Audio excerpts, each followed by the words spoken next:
যেটা বলবো আসলে এটা নিয়ে কথা বলতে আমারই মন চাইছিল না, কারণ জিনিসটা আমার কাছেই একটু অড কথাটা বলতে, বাট বলতে বাধ্য হচ্ছি। এটা হচ্ছে যে ইদানিং আমার আশেপাশে মানে পরিচিত লোকজনের মধ্যে সেপারেশন, রিলেশনশিপ সেপারেশন, মানে সংসার আর টিকছে না, এই টাইপের একটা সেপারেশনে সবাই যাচ্ছে। ম্যাক্সিমাম অনেকেই এই টাইপের ডিসিশনে যাচ্ছে। তাতে কোনো সমস্যা নাই, একটা মানুষের সাথে একটা মানুষের বনিবনা নাই হইতে পারে জীবনের যে কোনো মুহূর্তে।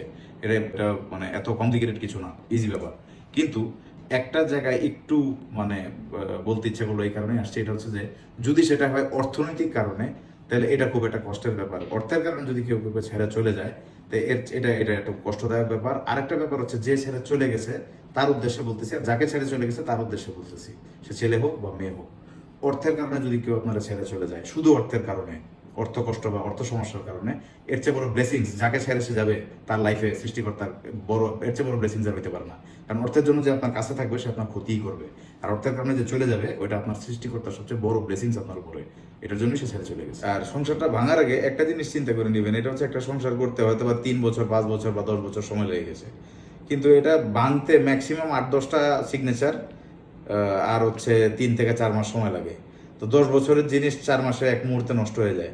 ভাঙার আগেও একটু চিন্তা করা উচিত। এই কারণে আসলে সবকিছুতে একটু চিন্তা করে কাজ করা উচিত।